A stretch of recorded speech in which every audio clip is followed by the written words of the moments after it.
I choose to go do something hard at the gym every day versus my life just being hard. If you go to the gym, you're blessed, because that means that you have to put your body through hard things. Life doesn't put you through hard things. Hard times create strong men create good times create weak men, and weak men create hard times. If the scale doesn't continuously move for me, then that's strange. Where do we want to spend the majority of our life seasons? We can make it happen. That'd be awesome. All right, welcome back to episode 13 of Business, Brains, and Brawns. Last week, Mike, myself, and Taylor, we did not meet up. We had some crazy busy stuff going on, mostly because of me, because I was moving into a new house. I could not spare any 30-minute time slot for anything. And I mean, my clients listening to this, you guys know I was doing check-ins till 1 a.m., 2 a.m. in the morning. It was a crazy busy week, and I still had some people fall through the cracks, and that's completely my fault. But really excited to be back here on an episode. Now, Mike told me just before we started recording that he had a funny story to start off this episode with. So, Mike, let's hear it. Yeah, dude. So I went to the Charlotte Pro this past weekend. We had a booth set up. So shout out to Johnny Stewart in that show. But dude, there's a lot of coaches there. And funny enough, we had 2 clients of ours that were there that we didn't know they were going to be there. So that's always really cool to run into them. One of them actually competed. And then I'm sitting here chatting it up, at the night show. And one of the things that we've done and noticed is that when we go to a show and see that there's not good lighting, where you go to take your photos for like you and your family and everything, with your awards. So like we'll carry over a light bar, and I'm just going to like hand out light and like help people take good photos, because otherwise you just look like a brown turd because you have no lines. So we're just like, everybody's lining up and I'm just holding the bar where they're like, he works here. And I'm like, I'm volunteering. I'm just trying to make everybody's hard work look like it paid off, like. And one of the guys is standing in line there, and I'm sitting here and I'm like, bro, I know you from somewhere. And I was like, I'll just walk up to him, I was like, hey man, like, do I know you? Even if I don't know you, but I think you're a coach, I also be like, don't I know you from somewhere? Like, that's my entry into like, how do I know you? Right. Because odds are, like, I know somebody that in this coaching industry, because I work with so many, that like, I'm going to find something to connect and talk about, right? Well, this one was really funny because he was like, I was like, where y'all from? And he was like, we're from here. I was like, okay. He's like, where you from? I was like, Dallas. I was like, y'all ever come to Dallas? He's like, yeah, we were there in December. And I was like, oh, for what? He's like, I did nationals. I was like, really? Me too. I was like, what class? He was like, classic. I was like, cool, me too. I was like, what class? He was like, C. I was like, me too. And I was like, how'd you do? He's like, first call outs. I was like, me too. And then we get the look in, and like, I was like, oh, bro, you got clothes on. That's why I don't recognize you. His girlfriend pulled up a picture. We were literally side by side on stage. Dude, just straight up. So we just sit there and talked about that and whatnot, but he ended up placing 5th at the show. Then I talking to Taylor about it. It's one of Jacoby's clients. And I literally was like, yeah, I plan on doing North Americans. He was like, me too. And I was like, Masters? He was like, no. And I was like, all right, good. He's like, you doing open? I was like, I don't know, maybe not now. Yeah. But it was just like this small world moment where it's like, I think I've seen you before, but we were just side by side in our underwear next to each other and just didn't even put 2 and 2 together. That is So absolutely funny. crazy. So funny. That's funny, man. It's such a small world, and especially too when, I had a few of those small world moments this past week. Because I had my best friend that I coached that was competing. He won every division, by the way. I saw that. Wild. We got to talk about that. 100%, dude. But there was this one guy, I was like, it was after Devo won the classic overall, and I'm going up through the auditorium to go around to go backstage again. And, I'm freaking hyped up, and this one guy was sitting in the back of the auditorium, and I didn't recognize him at all. Okay. Never seen him before in my life. He like pulls me aside and I like kind of squat down next to him because the show was still going on. I didn't want to interrupt David Bay from talking. And I'm like, what's up, man? And he just starts talking to me. He's like, dude, I know you, but he didn't say where he knew me from. And I'm like, in my mind, trying to place the face. Did we have a conversation before? Did I coach you previously? You know, which I totally would have recognized him, blah, blah, blah. But the dude is a Marine veteran. And back in 2020, okay, 2020, mind you know, back when I'm fucking, what, 106, 170 pounds, whatever, I gave him a workout split for free on Instagram. And he said that's what helped him kind of just like transition out of an injury prone position he was in from powerlifting. And I gave Mhm. him like, I think I called it some type of like power building split. And he's like, dude, I still do that split to this day. I love bodybuilding, but I don't train like a bodybuilder. And I'm like, Yeah, that is fucking wild. that's crazy. It was insane, dude. I'm like, what the hell? But yeah, man. I mean, so we, my best friend Devo, competed at the NPC South Milwaukee Showdown. Now, this was my first show ever, but it used to be in a different city called Fox City Showdown. But now it's in Milwaukee, bigger area. So it's cool having this be his qualifier. Excuse me. Going into it, you know, I told Devo, I'm like, hey, man, we got 13 weeks or 12 weeks before junior nationals. Like, I'm not going to do anything crazy for this first show. Like, I'm going to get you peeled. But honestly, what I want to show more than anything else is I want to show your detail on stage. Like I want the judges to see that because, you know, if anything, most shows in Wisconsin, nobody comes in detailed and nobody comes in fucking peeled. I feel like that's the thing for regional shows, like, just come in dial. Yeah. And that's what I did, bro. I was like, dude, I don't want to fucking fill you to the gills, you know, and I just Yep, want to be like, yep, totally I get want to it. show you at 206 pounds, 205 pounds, how we can win all three fucking divisions. And the guy that was the super heavyweight, probably outweighed him by a good 60 pounds. He was tall and he was fucking huge, but just not proportionate. So yeah, we got there and one bodybuilding, one classic, one men's physique. And it was, I mean, it's not like there was not it what there was good competition. Okay. There was a couple times where I would look at the physique next to him for the overall or for his class. I'd be like, you know what? I can see the judges making some decisions here. Be like, okay, Devo already won bodybuilding and classic. Yeah, We're just yeah, going to give yeah. it, you know, we're just going to give it to this person over here because they're good enough. There's a couple people Right, right. where I could convince myself, like, you know what, that could happen. But then I snapped out of it. And I'm like, Nick, if that's like, if you're trying to convince yourself for that person to win against Devo, it's probably not going to happen. But there was some good competitors there.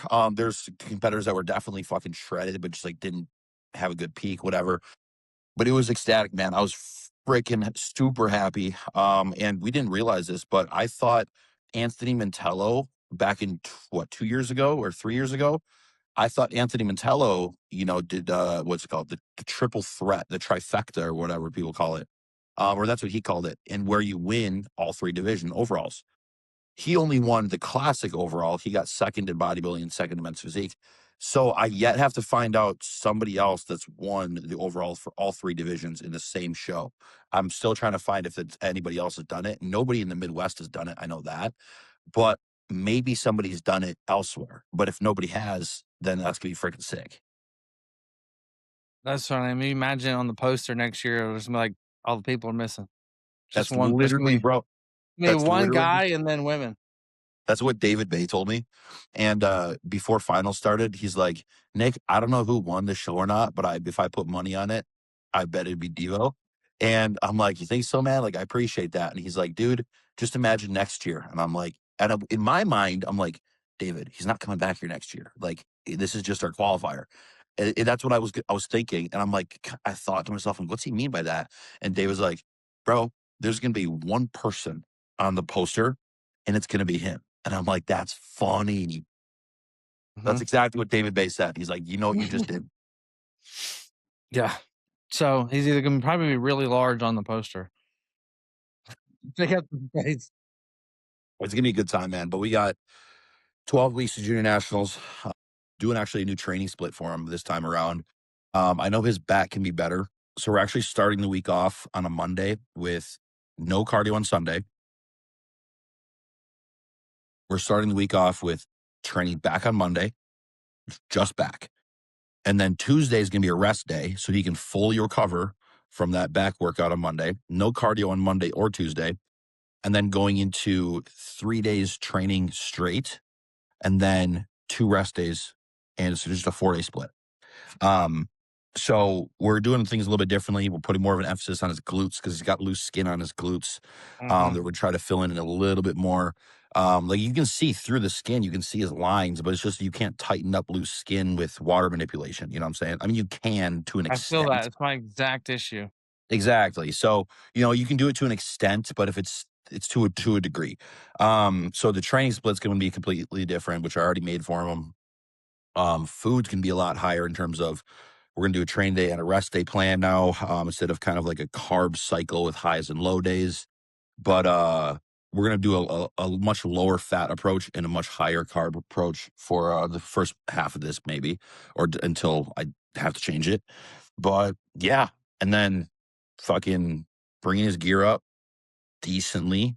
Because we didn't do anything crazy for this. I mean, he rolled into the test or rolled into the show on what 600 megs a test, fucking still 300 EQ, some orals in there, nothing too crazy. So we're gonna push the needle a little bit more. How's your training coming right now? Well, considering last week, how busy my week was last week, it was terrible. Like I don't want to say my workouts were bad, but it was just my mind wasn't there. Um, and that's just an accumulation of stress with getting the new house, moving in, my dad getting his hip replaced last week and, making sure that he was good with that.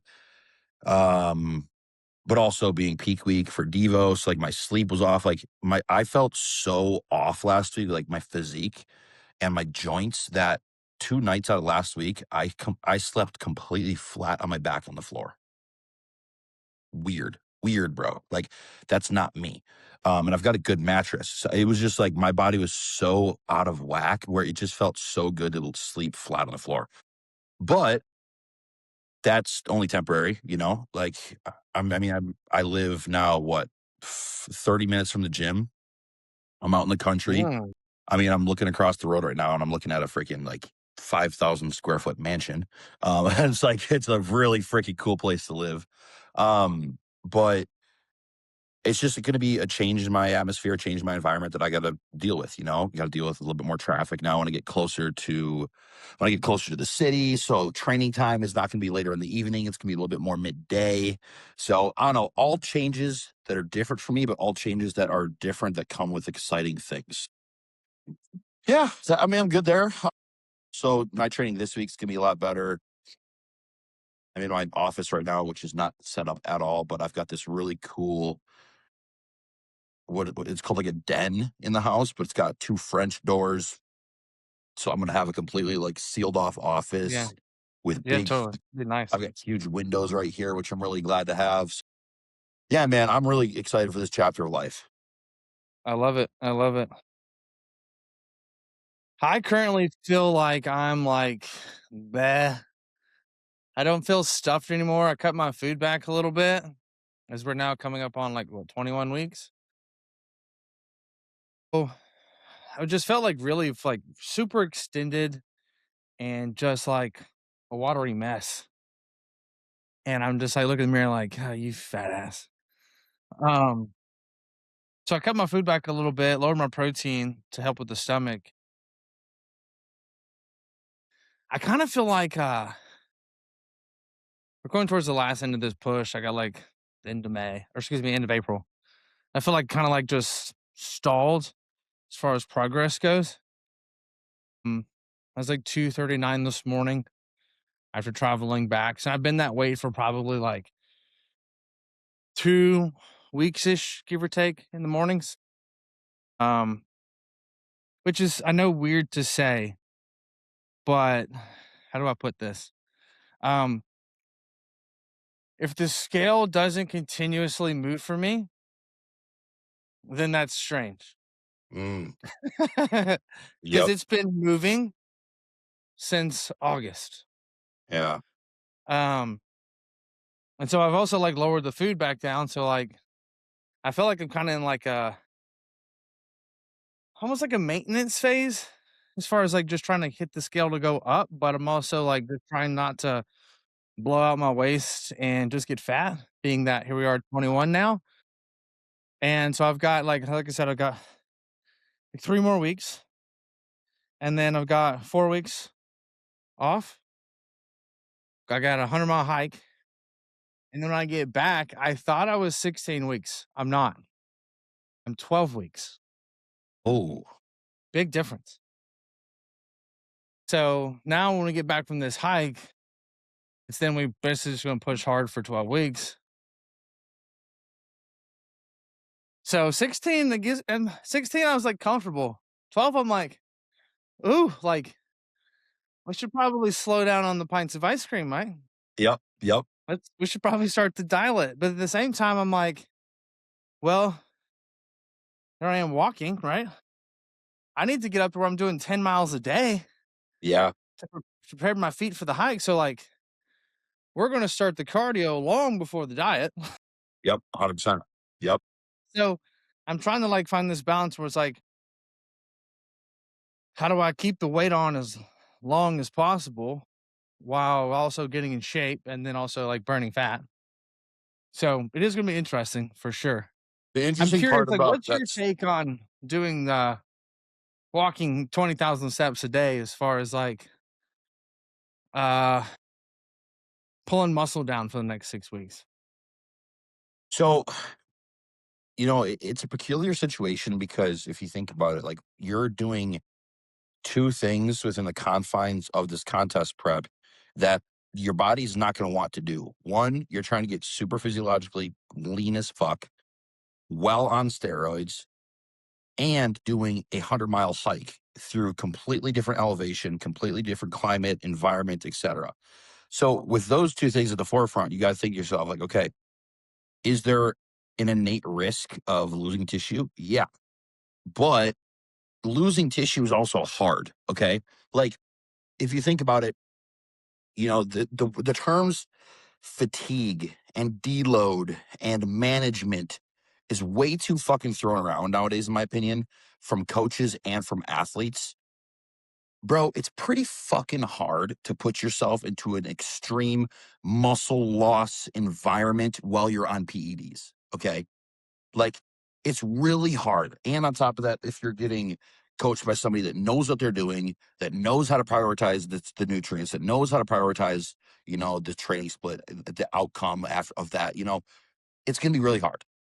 So, in my mind, the best thing to do is like, okay, let's get the body where it needs to be first. Let's get the endurance where it needs to be first before the diet starts getting hard. You know what I'm saying? Yeah. And that I right mean, I there got a is feeling just like, we're gonna come into that 12 weeks, I would think like pretty dialed. What I'm really kind of thinking is like, hey, we just start the diet, and then really what's going to happen is I'm going to get a diet break and a gym break for a week because obviously tracking food is going to be almost impossible because I don't know where my next meal is going to come from in the mountains. So it's just going to be like get leaner, um, so that way like any tissue I assume I am going to lose some weight being over yeah, there for a week. for sure. But I think it'd also be good. I don't think it's gonna be tissue, No, it's gonna but be you're I not don't gonna wanna come back atrophy. in 12 weeks and it'd be like, we should have started 4 weeks ago. Yeah, 100%. Mhm. But I'm Yeah, also like, I've been grinding and dieting and all this stuff, and I'm like, hey babe, we got like maybe 2 more weeks. So like, you wanna go out to eat? exactly, exactly. I'm like, that's not And helping me right now. right. And the thing But is, like, if you prioritize, like, what's gonna be the easiest thing to retain muscle in a very not just declining body fat environment, but also a stressful environment with the hike. It's going to be the protein and it's going to be the stimulation. You're not going to have an issue with stimulation. Your body's going to be moving a ton. Yes, it's going to be fun, completely yeah. different from doing a barbell curl, but your body doesn't know the difference between walking up a mountain versus a barbell curl. All it knows the difference of what how to use energy for that type of exercise, aerobic, anaerobic, etc. And like where it wants to pull from energy. So it's like protein is going to be prioritized. I would honestly bring your gear with you to keep pinning that shit. Um, Well, because I actually, wouldn't just, it'll be my off, so I'm off while I'm doing it.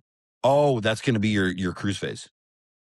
Yep. Perfect. And the Okay. main the main reason there is because for 4 weeks, like, how much water can I drop to reduce the weight on my, like, ankles and calves? Right. Right.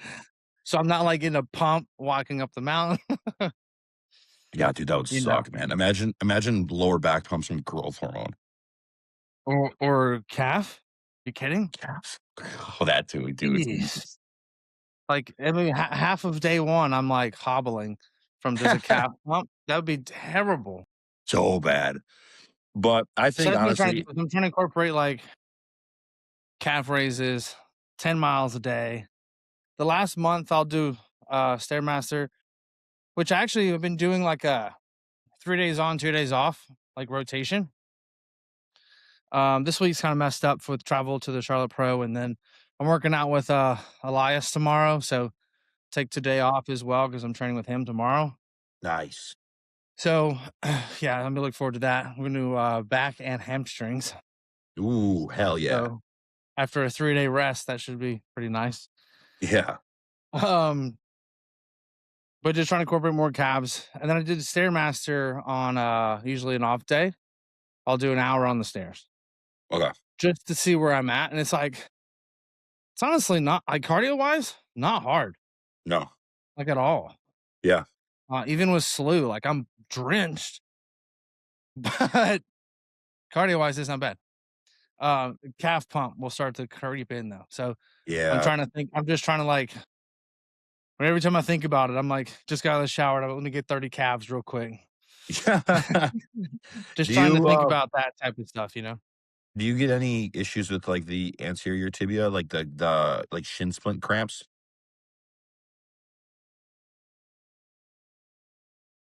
Typically, not crazy, they'll get sore. They'll get really sore. Um, but typically for me, it's like, soleus around and then also getting, like, carpal tunnel around the, what's the word I'm looking for? Achilles, where it just gets really tight. I've had my foot just, like, go tingling numb from just the only I can describe it as, like, carpal tunnel in your foot Oof. through the ankle. Yeah. That's not good. I never even had that when I tore my Achilles. God dang. But it's just from, like, just blood flow pump. Yeah. So, just trying to Well, keep that in check. I think honestly too is with where your body what you're able to do coming back into bodybuilding with your body, like it's and your age, like a lot of people or what I like to tell people is, when they're young, is hey, the first thing that's gonna go when your body gets really fucking stressed in a deficit is going to be that new density, that new tissue. Okay. Like Yeah. that's gonna be hard to keep once you start a Yeah, new diet. muscle is the first muscle to get lost. Right. So it's like, but also with your age and also what you're able to accomplish prior to this season, like you did bodybuilding how many years ago, like you did shows? And my first show was in '09. Yeah, oh 09. Okay. Like muscle memory is going to be completely fine. Like I think, let's say you lose a couple pounds of muscle, across the board, spread evenly, if that. Like I don't think you're going to be eating enough food and enough protein depending, I don't even know where it's coming from, but you're going to be so physically exhausted and just going to be so hungry where you're still going to be in an environment where it's going to be hard to lose muscle. And especially too, just like muscle memory. So I think you'll be good. And honestly, I bet you're going to come back after the trip, look in the mirror. You're not going to like how you're going to look. You're going to hit a pose. And then 2 weeks later, you're going to hit the same exact pose and you're going to look like you're 20 pounds heavier and you're going to post it. And I guarantee it's going to happen. Tell you what, when I went to Ibiza and I was gone for a week, um, which was, like, 9 weeks out, 10 weeks out of this past show. So it's not my first rodeo going overseas in prep. Uh, but I man, I worked out like twice in 7 days, maybe 3 times. Didn't really track that much. I try not to eat too much fatty stuff, but I didn't really watch the carbs.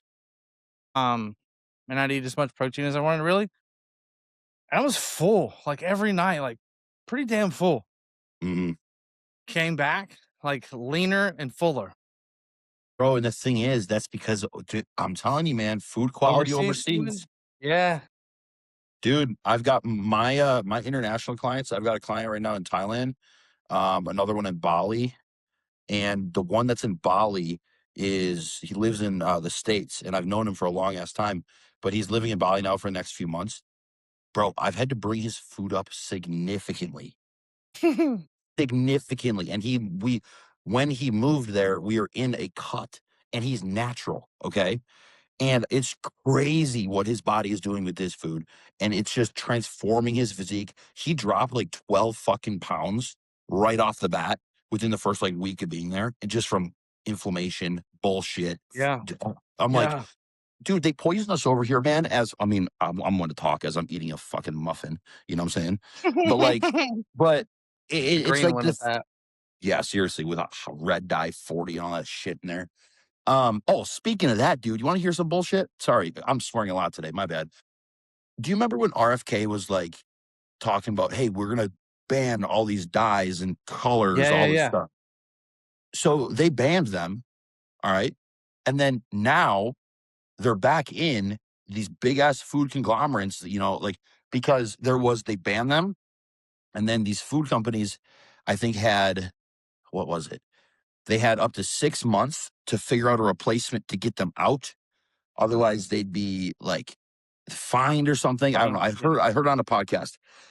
They didn't make it 60 days because they passed another bill. And in the bill, at the far end of the bill, they slipped it in there that they can put red dye 40 back in these food ingredients. Yeah. Yeah. I know. And I'm not Greasy talking, pockets, man. Greasy pockets.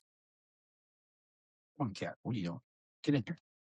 And it's one of those things where it's like, bro, it's not about who's in power, man. It's not about the political party. It's like you said, it's the greed, it's the lies, it's the, hey, let's keep people unhealthy so we can keep making money. Yeah, no kidding. Pisses me off. Yeah, I haven't paid attention to any politics in quite some time now. Me either. Me Like, either. every That's what I day was it's a told it. circus. Dude, and the thing is, when you have enough discernment, I was talking about this the other night. It's like the real God, come on, shut up, computer. In my mind, the real, like, I don't want to say the real inner peace because a lot of people can find peace in anything. Okay. Outdoors, in their faith. They can find peace in working on vehicles, being alone, hiking, whatever. Okay. But the peace that comes from having enough discernment to actually figure out what the hell matters in life and what you can and cannot control is a completely different piece than anything else. You know what I'm saying? Like when you have Absolutely. that discernment to be like, you know what, that right there is not contributing to my life in a positive manner. I want to change it, but I know I can't. When you can actually do that and separate yourself from the BS, it changes everything. Yeah, I agree with that. So it's like I don't let anything like that control me anymore or like put weight into it. And I heard this the other day too. I thought it made a lot of sense. I guess it's a few months back. It was like a lot of people that put weight into so much in politics. It's like Republicans have religion, and then like Democrats, politics is religion, is their religion. And so it's like, what are we anchoring to? So I feel like for myself, like I anchor to the government, like I anchor to faith. I was like, but if you have nothing else to anchor onto, like, what are you going to anchor onto? The biggest power that you see as a power, Drama. just the government. So Yeah, dude. it's quite interesting But Um, if you think about it, it's intentional by design, Mike. Okay? totally. It's intentional by design. Like, you have our big government that's controlled by the conglomerates of the world, controlled by the banks, controlled by big food, big tobacco, and then you have the elites on top of that. If you can put a guise and a mask that the government, puts God at the forefront, and just it's a complete lie, then that's a great like segue of how to just control people, because you get both sides. You get the Republicans that will have God at the forefront, or they have like prioritize faith, and you get the Democrats that think like government should be prioritized, whatever. However, you said that, if you can just get people to believe that lie, and then destroy the just Christian values of a nation, while not telling them we're destroying the Christian values of the nation, but still tell them in God we trust. It's the perfect scenario to just walk over them with everything. Yeah, the Trojan horse. 100%, dude. And it's completely intentional. It's actually pretty smart. Yeah, I didn't say anybody in the government was dumb. They're Yeah. quite smart. Yeah, It's they funny. are. I think a lot of times too that they do stuff, and then I think it also just so happens to turn out a certain way, and then they like see how that affect. Because like obviously you don't go in everything with a plan, but man, like I don't feel like COVID was. I think part of it was conspiracy. Yeah, I think the other, it just so happened to turn this way, and when it did, let's just capitalize on it. that makes sense. I used to think like that until all the data started coming out about how they were preparing for COVID back in 2016, 2017, 2018. And right now, this is not anything on the news, nothing political. But even in Wisconsin, there's local farmers that have videos of people walking into their fields from the highways and dropping off plastic boxes. Inside these boxes are hundreds of thousands worth of ticks. Okay. And in 2027, Pfizer is supposedly coming out with a vaccine for Lyme's disease. I'm not lying to you, bro. Like, this is happening in my state, in my fucking county. Yeah, Dude, Lyme's disease is no joke. I know. My dad has it.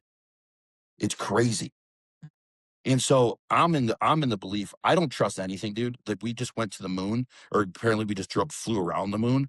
I don't believe that we did that at all. I don't, dude. I was like, I Currently, or like in '69. both. I don't. I think everything is a distraction, bro. I think, can they launch a rocket out in space? Yeah, they can launch a rocket and say that there's astronauts on there. But there's been so many different videos of them getting quote unquote interviewed inside the space stations, and they have something in their hand, and they like let go of it, and it actually drops as if there's gravity, and then they pick it back up.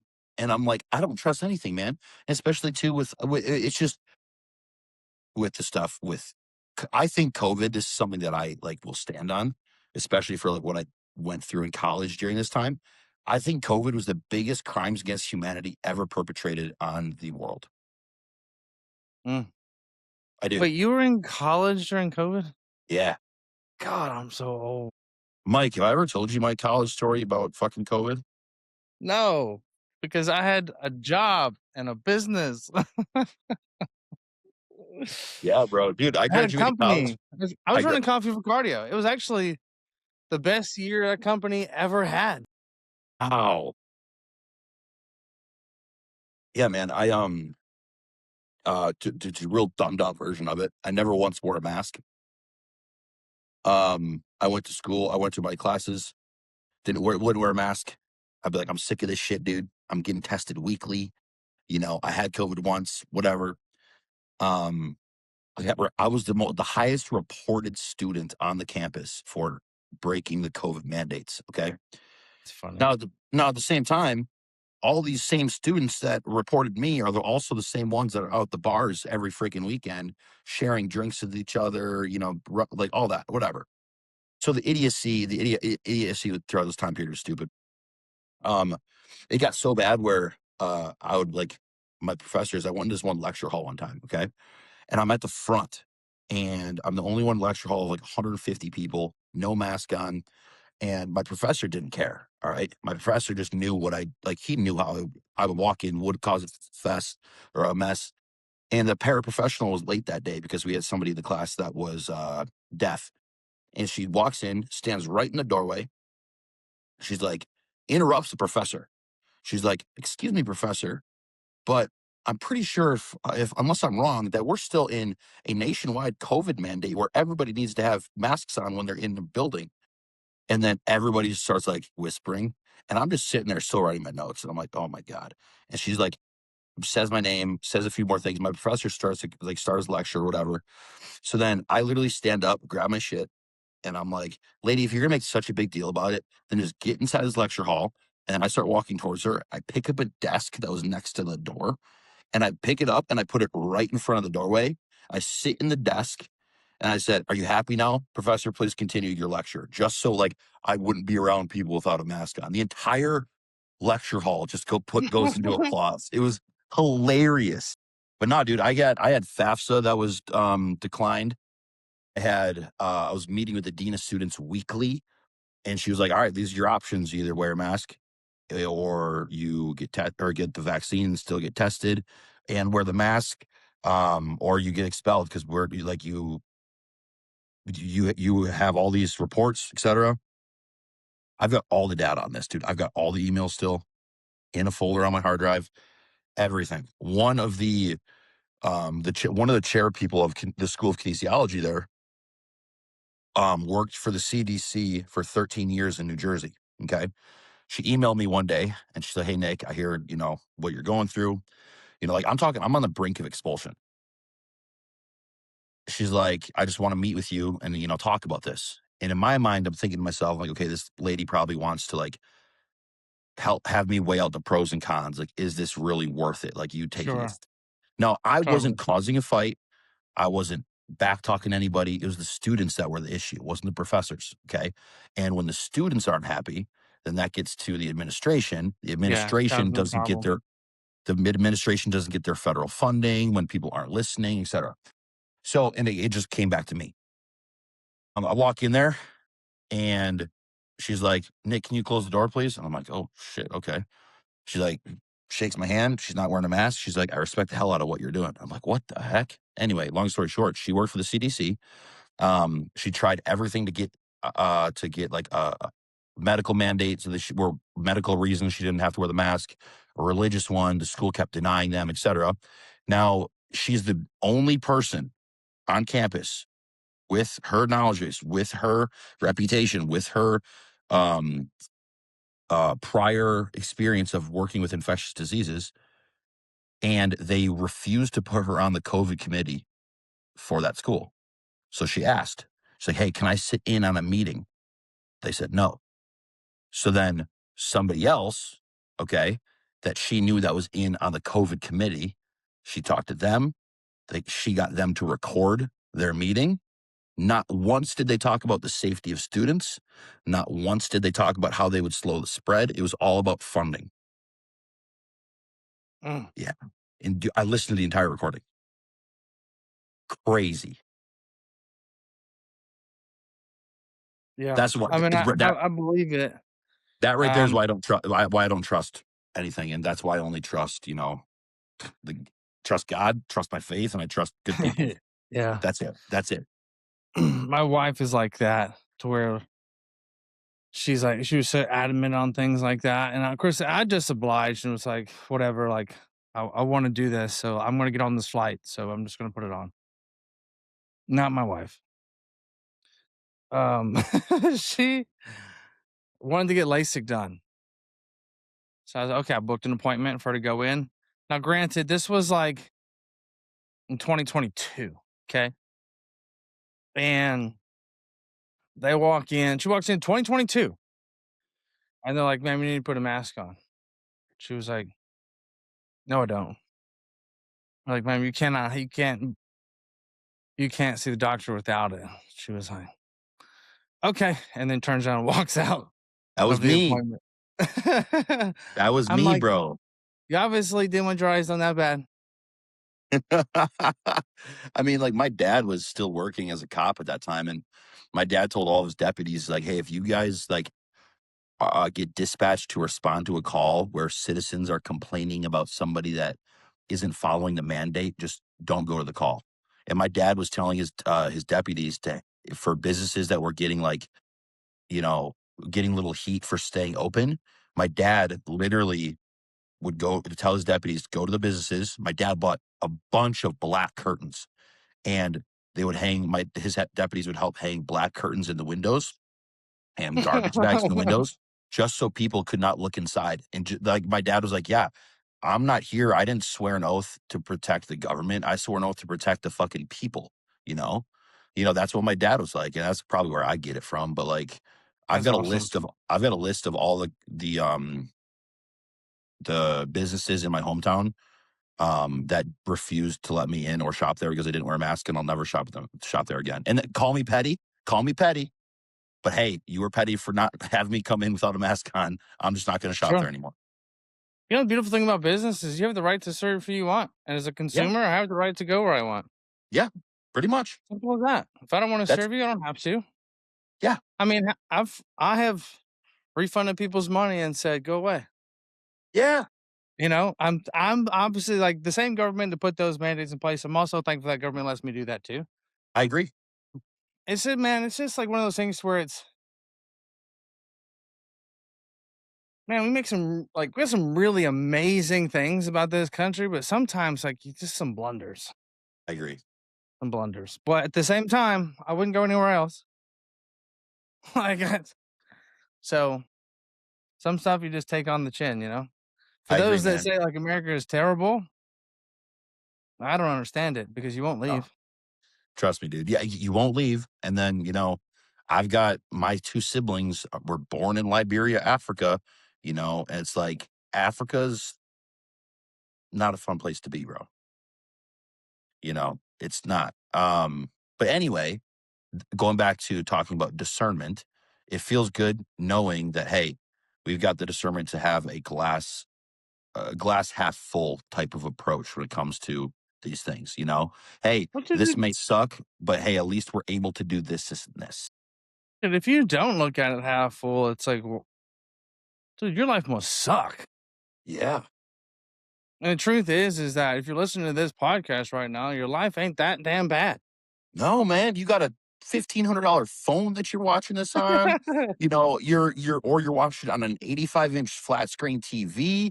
Like, dude, you got stuff to complain about. Maybe you should reframe that in your mind and think about how much you have to be grateful for.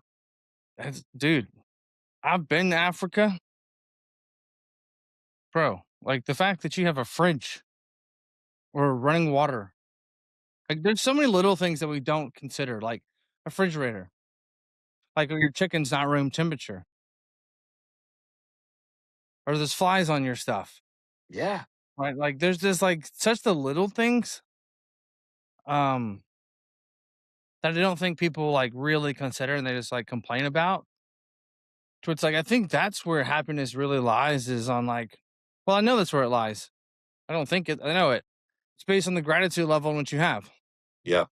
Happiness is unhappiness is saying what I don't have or lack thereof versus happiness is like gratitude for what little one might have.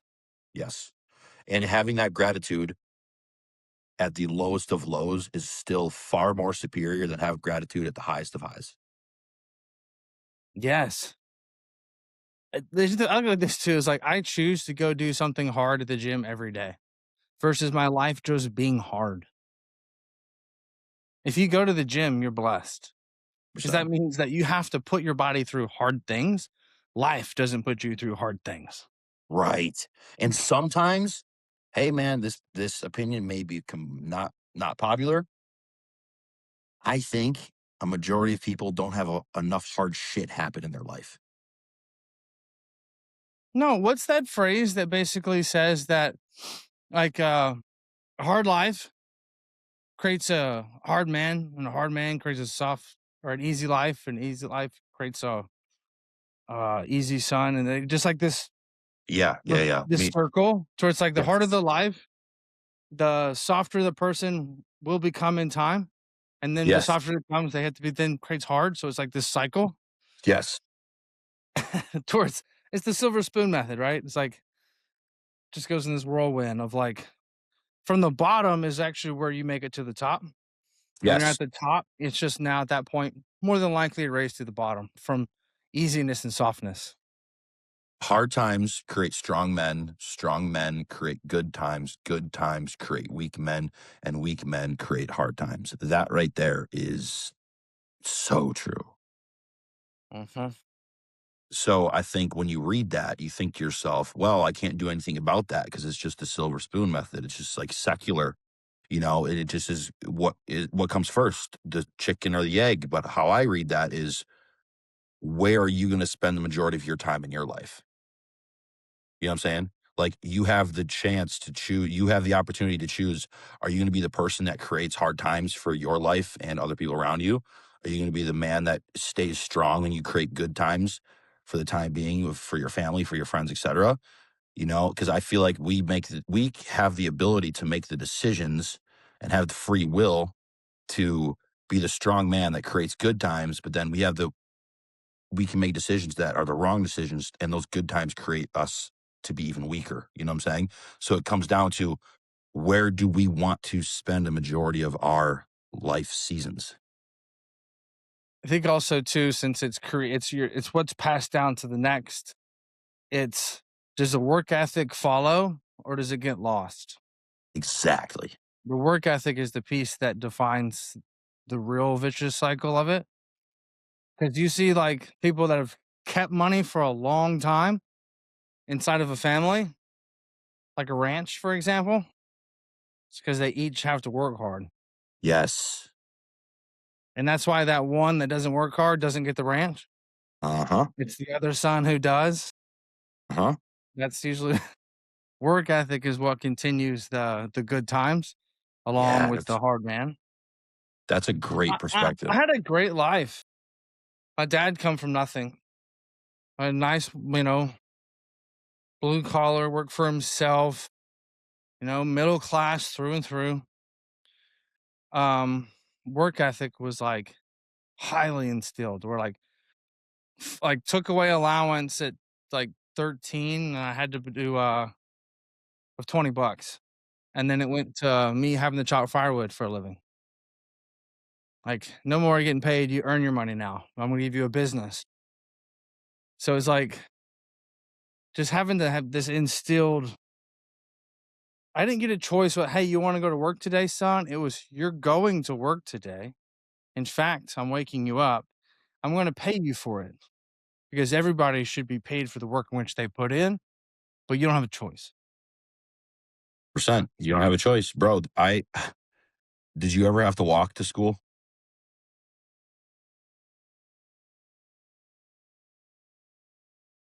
Can you hear me? Yeah, say that again. Okay. Did you ever have to walk to school?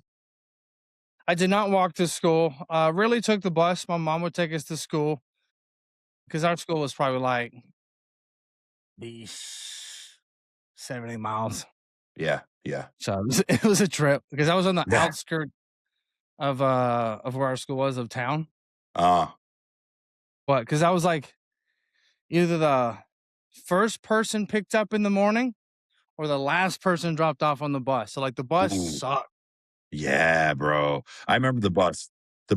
We had the bus come by, but I remember a few times, and I learned this very quickly, that, when I would mess up, when I wouldn't follow through with things, with chores, or if I'd backtalk, my Mhm. parents would make it known that, one, now, mind you, my mom worked at the school. She's a high school teacher. Okay. My mom did too. Not as a teacher. She was like a substitute or like a halfway Yeah. helping pee. But yeah, that's funny. So we could go with her to school some days if we like got up early enough and we would just like be in her room, etc. She wouldn't even let if I messed up, she wouldn't even let me come with her. She would make sure that I did not take the bus and I'd have to find my own way to school. Didn't have my license yet. Bro, there's times where I'd be, my consequence to myself because I was acting up was I'd have to ride my bike to school and there would be snow on the ground. Yeah. Yeah, bro. Yeah. My parents, dude, I fucking love my parents. Excuse my language. I love my parents to death. I had a great relationship with them. But man, I'm very, in hindsight, they, they got me hard. My, like, calloused to me as a kid early in the good ways, Yeah. Well, do you you know? think, I mean, this is so interesting. So your dad was a cop, your mom was a teacher. So, I mean, you're talking like two really kind of average positions working in the government for the people, like very classic white picket fence style uh family dynamic. Yeah. But Very true. it's very clear also that like, I feel like you have the sitcom family to where it's like the morals and ethics are there with nothing special about what we do. We just show up, work hard, and appreciate what we got. And um, yeah, that's cool. Mike, I remember, like, asking my parents, I was like, "Mom and Dad, are we poor?" And they would never say that we were poor. Like, knowing what I know now about money and salaries and, whatever, I'm like, "How the hell did they do that with 4 kids?" Times being what they were. Like, I remember the 2008 housing crisis, and I remember gas being upwards of $5, $6 a gallon in Wisconsin. Like, I remember seeing these numbers and hearing my parents talk about them, but I didn't really know what they meant, you know? But we didn't grow up with money. We grew up with a lot of gratitude. We did not grow up flashy or bougie, and which is complete opposite of me as I look out my window and I see a $100,000 truck, you know what I'm saying? Like, Sure. it's weird, but it's the best thing. It was the best thing for me. I mean, dude, majority of our food, 80% of our food is the meat is what we butchered, we shot, the vegetables are from our gardens. My parents even my dad made me my own little like 12-foot by 12-foot garden. We put a fence up, we built the fence together, and he's like, "I'm gonna teach you how to grow vegetables." And I'm like, "Oh, this is sick." Like, that's how, like, I got to learn how to take care of a garden and weed and, take care of animals. Like, dude, I was the first cow that I butchered, I was 9 years old, like, very white picket fence-esque looking, but at the end of the day, you see my parents not at work, you'd be like, "Wait, you're a cop?" And be like, "Wait, you're a teacher and you guys do this at home? Like, Yeah. what?" Ton of values Crazy, there. Yeah. crazy. I kind of grew up somewhat similar. Um, I had a farm. Like my dad didn't want me to play football. I felt like I could have actually went somewhere and played because I was a decent athlete. But he bribed me with a horse not to play in 7th grade. Um, got into cattle and all the things, and he had an excavation business. So basically, like I could run any type of heavy piece of machinery: skid steer, bobcat, backhoe, track hoe, like dozier, any of it. I could run any of it. Still to this Yeah, day, pretty damn. nice. If I had to go get a job, I could. I just put it like that. Um, I miss it because I look out my window. There's like construction. I'm like, I could run that right now. Yeah. I'm like, I bet you I get 30 minutes. I'd be better than you on it right now.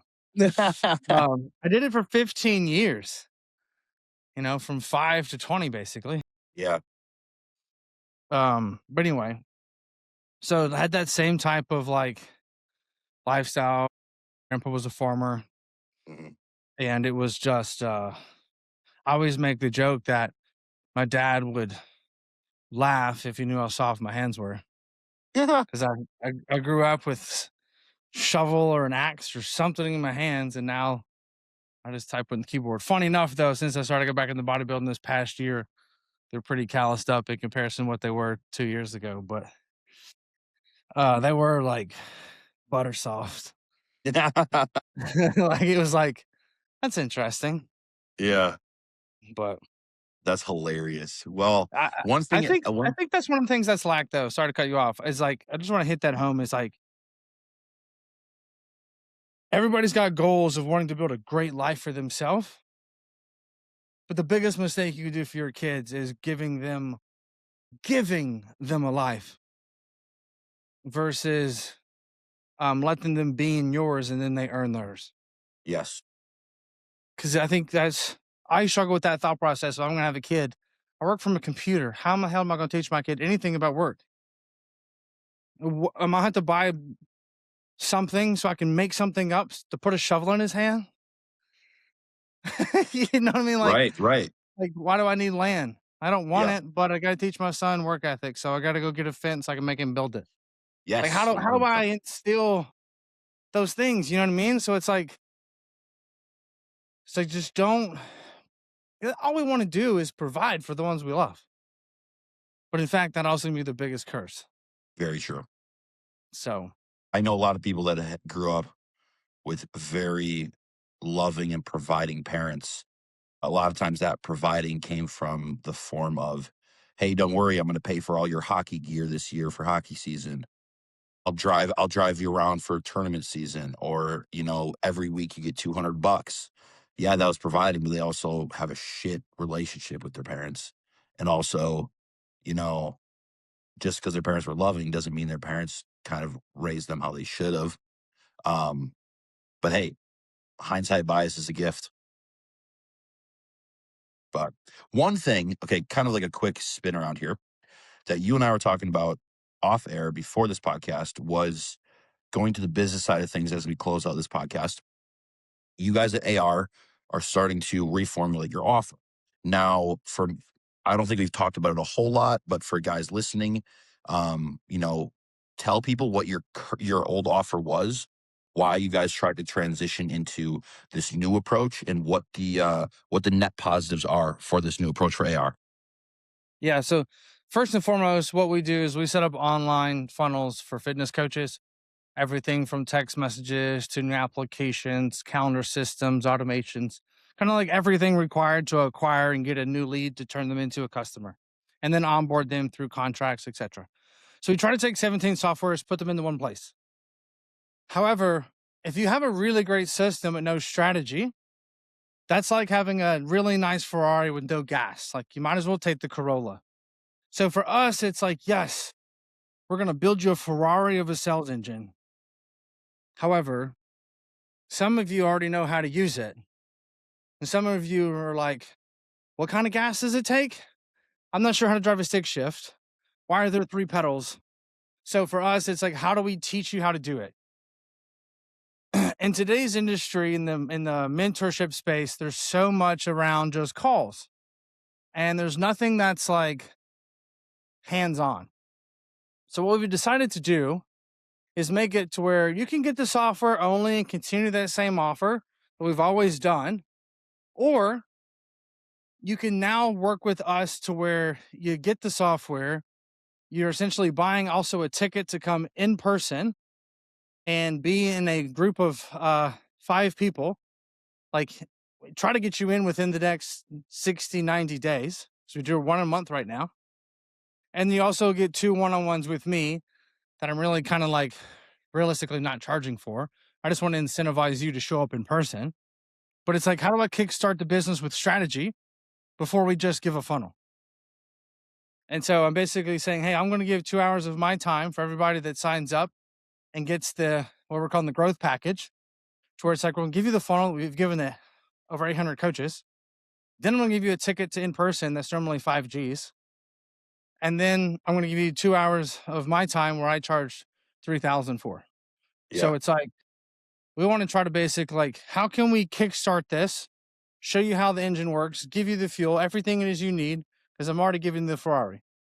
I think it's just going to allow people to have more success faster, but also to just build better relationships, because you come in here, you network with other coaches, you're learning what they're doing while they're successful, and it just creates a better place and environment for community to happen versus you feel like that you're the only one in your town that's doing online coaching.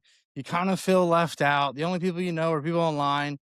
and then they're crazy busy, never have a relationship. So we're just trying to build that really nice community um, inside this space, which I just don't really think there's much of.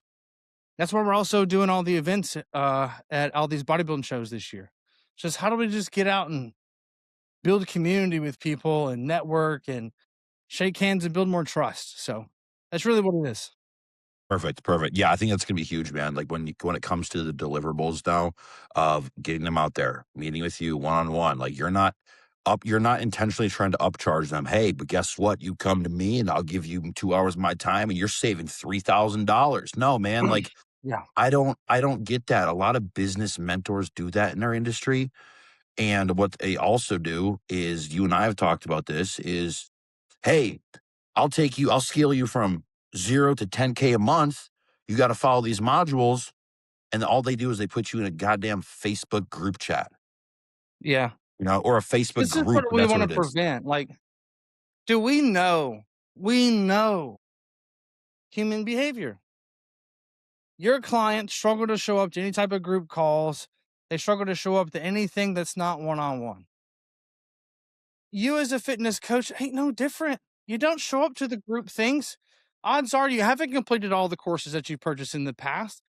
But when you get in front of me, in front of my team at headquarters in Dallas, it's 2 days of me shoving so much shit down your throat that you're like, holy cow, I didn't know this so much about business. Like, Mhm. it's drinking from a fire hose of all this information that we're going to give you, because I want you to be able to take this and change what your business is going to do over the next 12 months in 2 days versus me parsing out inside a course that you're watching on your computer while you're scrolling TikTok, not hardly listening. And then I can answer questions and then give you exact examples on what I would do if I was in your business in real time with a group of 5 people. So it's like, it is a very like intense, intimate, full immersion when we do these workshops. Funny enough, every single person we've had in, Lacey said this, Lacey Pruitt. She said AR is way cheaper than thought it was going to be. And for this day, when she came in, she goes, I would in fact pay double what I actually paid. We've had Kyle Baum, who does 30 grand a month, said, I've paid thousands and thousands of dollars for the mentorships. This is by far way better than any mentorship I've ever been a part of. And I was just here a day. Like, that's the type of stuff that we want. Colette Morris, she said that I've spent $50,000 in mentorship programming, and this was the best investment I've ever made by far. She Mhm. goes, you don't need anything else other than this right here. She goes, a lot of people tell you what you need to do, but never tell you how to do it. That's what we want to do. Is like, I just don't want to waterboard you with information. I want to basically, day one, what we do is basically say, we're going to diagnose all your issues and you're going to self identify and go, how did you know that about my business? Well, it's because you're not a special snowflake. You're like all the 800 people we talk to. And then we go, this is how we're going to fix and implement it in your business on day two. So it's find out what's wrong, fix it day two, where it's like immediate. And that's not like we're going to find a small problem on this Zoom call and in 2 weeks we're going to solve it here. And then let's find another one. And it's just stretched out over 6 months versus how about we condense it into 2 days? Yeah. And then too, I feel like some of those mentorships out there, they try to stretch it out over 6 months, but the only reason they're doing that is because they're just, feeding you bit by bit by bit to keep you learning a little bit more and hoping that you'll implement. But also the reason they're doing that is so that you, at the end of that 6 month, you feel like you haven't achieved what you wanted to achieve, and then you re-sign up. Because once that time comes, you get somebody that's in your messages or texting you, "Hey Nick, your 6 month subscription to XYZ Yeah. 10K Academy is coming to an end. Let's go over a quick business audit. Oh, you didn't make 10K within that 6 month period. Oh, it's probably because you didn't follow this, and this. We're offering this new program. This sounds perfect for you. Man, I'm sick of hearing that shit, bro. At the end of the day, this stuff, it's complicated. but it's not so complicated where you got to keep people spending their life savings just to be involved with a freaking academy that's focused on making $10,000 a month, you know? Yeah, how do I say this nicely? Don't be nice. It's okay. Our goal is for no one to actually focus on trying to make 10 grand. Like, I want that to be a bad month. And so I just we if our goal is to teach somebody to get to 10 grand, then they actually will never get to 50. What I have to show you is what 50 looks like so that when you shoot for it, you land on 25 and you go, damn, I didn't know this is even possible. Because if you shoot for 10, you're going to settle at 5. You have to shoot bigger. And so when you set a low goal, you'll always settle. We always settle. Everybody settles. I just need to settle above what my original thought of reality was. The concepts I shoot for the star, land on the moon. 100%. If you shoot for the moon, you're never going to make it. But that was the Totally. goal, but you didn't shoot past it. So you have to think bigger and do bigger things. And so people are willing to invest. Um, I think more people are willing to invest in themselves than ever before, which is great. Because I Yes. know I did. And it took me 10 years to make 6 figures. And I was lucky that I made 2 businesses do 7 figures before I spent $300 into a mentorship program. But it took me 10 years versus like, man, if I just started investing a lot sooner, how much time would I save? Well, think about this, man. Sometimes people, it's not about people investing money a lot sooner. It's about applying themselves sooner. Totally. You become the YouTube warrior where you just learn, learn, learn. You read, read, read. You save all these things. You're gonna do, do, do, do, do. I'm gonna get all the podcast equipment, and then I'm gonna make good content. And it's like you should probably start making content or your podcast equipment's gonna suck. So Yes. it's like you have to 100%. start before you can get better. You know, I post 6 times a day on Instagram, and one of the things I get asked all the time is, shouldn't you focus on quality over quantity? And I go, let me re-ask the question to you like this: can quality come without quantity first? Doesn't it take 10,000 reps to become a master at something? Yeah, you're right. If I want to have a good squat, isn't practice is what required? So for me, thinking I'm just going to start with quality is asinine. Yeah. Who And am I also, to think that I'm going to start with being great? and people use that as a crutch, though.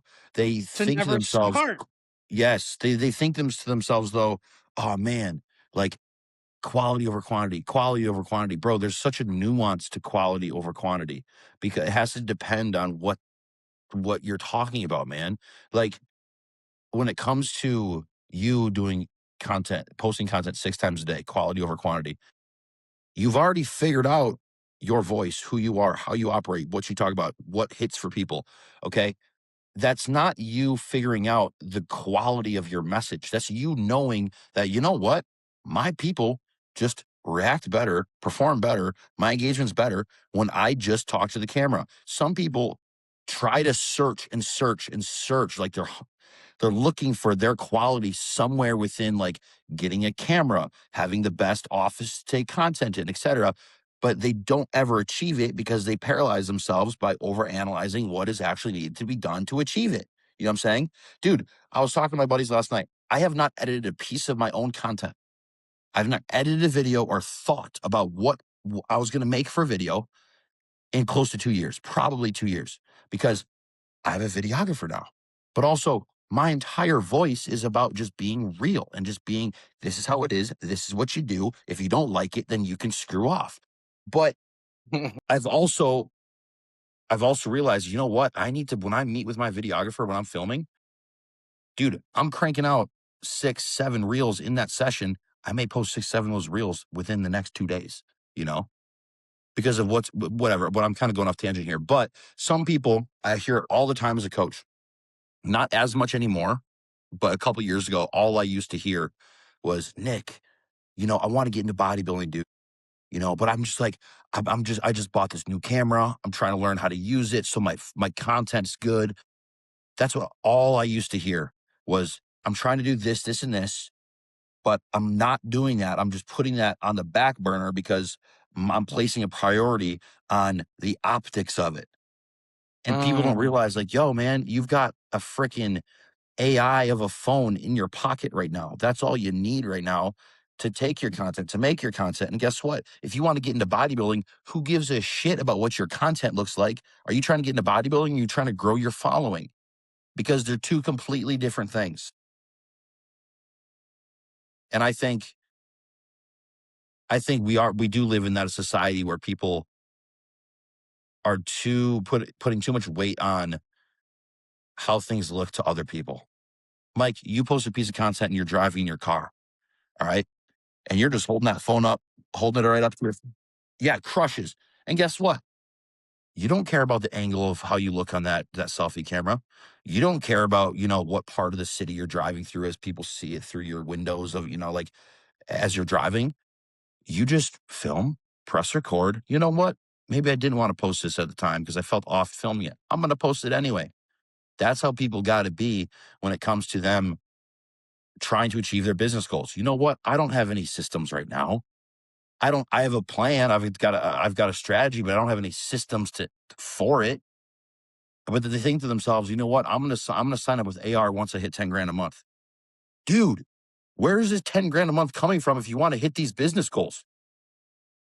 I know that wholeheartedly. It's like it's the if and when. Like when I get here, I'll do this. When I get here, I'll do this. And it's usually the concept is, how are you going to get there if you don't do it first? Exactly. Because you ain't got there yet. So look at it from this standpoint. If you've been a coach for a year and you don't have a projection that's going to put you in 10K within a 12-month time frame, or it's already passed, you're not going to get there by yourself. If so, it's going to take you quite some time. So it's like we invest whenever we want to go faster. And so for someone that's not doing 10 grand, you probably have a job, which means you're safe. So this is the time which you invest, because you're not going to find the time after your 9 to 5 to learn how to do the thing on your own while still trying to do the thing. Yes. So it's one of those things to where it's like, if we want to get to the next level, it takes either tons of time and then we learn the hard way, which I did, or you find somebody that's done the hard thing and then you learn from them and try to move quicker. Yes. So that you're paying to save time and education instead of going through the school of hard knocks. Right? It's funny enough, the school of hard knocks is a bunch of millionaires and billionaires teaching you what to do so you don't have to do it. Funny see the conundrum on the name there. So it's like we need to focus on like, who can I learn from to get me to the next level?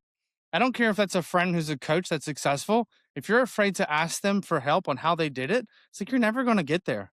If you No, can't no. ask somebody or you can't pay somebody or you just are afraid to move the needle and just having a conversation, like it'll never happen. Never happen. It's the same It's a good concept of thought, it's the but same concept of hiring a coach to compete in your first bodybuilding show, bro. Like, I'm hiring a coach to tell me what to do so I don't got to step on stage 10 different times and look like dog shit every single time yeah, until something finally clicks and I'm finally able to exactly. lose the 5 pounds, like And you know how it's the you same actually get concept. better after each show? Is that you ask for feedback and other people suggest things as you go. And you go, oh, that's how I should cut water. Let me try that. It's like you didn't have to fall on your face and show up flat 3 shows in a row if you just hired somebody the first time. Right. But I get it. Like, I'm going to figure it out. And I have. But 100%. damn, I got gray hair now while I tried to figure it out. Yeah, right. Now, I mean, I just wish that like my dad taught me work ethic, which is great. But what he didn't teach me is investing in others Mm, and learning from others. mhm. He said learn from other people's mistakes, but I never once saw my dad invest into something else or someone else. It's just, we're going to figure it out.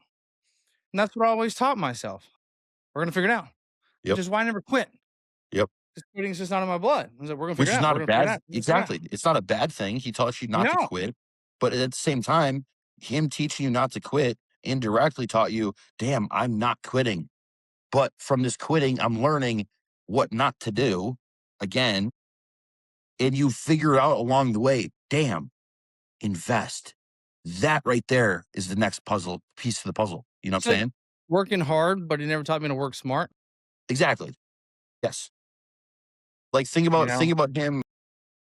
You would have the same concept as if he taught you not to work hard and not to quit, but he taught you to invest in other people. If you kept investing in other people your entire life, but you never had that work ethic that he taught you originally, it's gonna be a waste. same It's like, situation, just broke. bro, it's the same, it's one wing off the same bird, you know? 100%, dude. That's a great way to put it. But anyway, man, we're That going is for a an really interesting way to put that. Is that yeah, yeah, you can work hard, not smart, you're gonna end up over here, or you can work smart, not hard, you're gonna end up over here. But at the end of the day, you've made the same destination, which is not where you want to be. 100%, dude. That's good. That's great. That's a great way to end this episode, man. Guys, that was episode 13 of Business Brains and Brawns. Please like, comment, share, subscribe. Um, yeah. I Hey, you mean, if got you guys think anything coming up this week? what do I got going on this week? No, still doing like finishing touches to the house. Weather's getting better. No shows this week. I'm just glad to not travel. But no, this is gonna probably be one of the weeks that I'm looking forward to the most in this spring season is this week of no shows going on, which are always exciting for me. But I get to be a homebody. Sure. We've got man, what do I got coming up? I've got nothing this week. Next week we have our workshop, the 16th and 17th, which is what I was basically talking about, the 5 people. We have a monthly tomorrow or next week is that 16th, 17th. And then the 24th, I'm headed out for the Emerald Cup Good in show. Seattle. Good show. And then I'll be in Vegas for the Real Coaches Summit, I heard about which that. it's put on by Rom.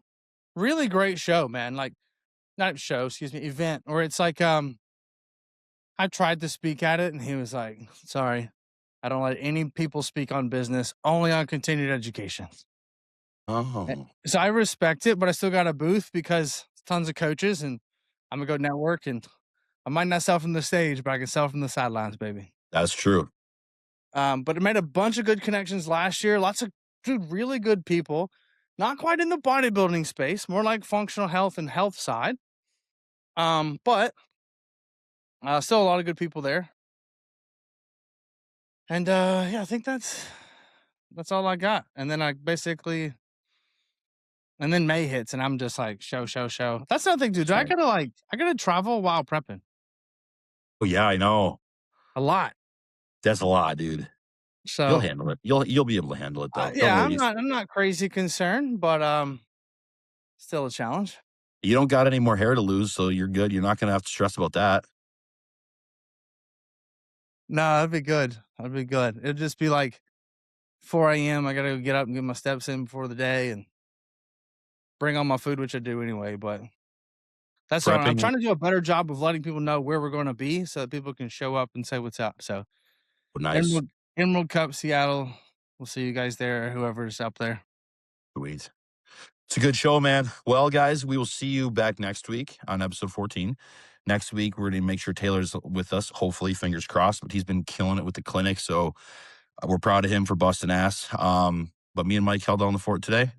Make sure to like, comment, share, subscribe. Yes, If you need anything from us, always just reach out to both of us directly. It's the best place to do it. And with that, we'll see you next week. Peace. We can make it happen. That'd be awesome.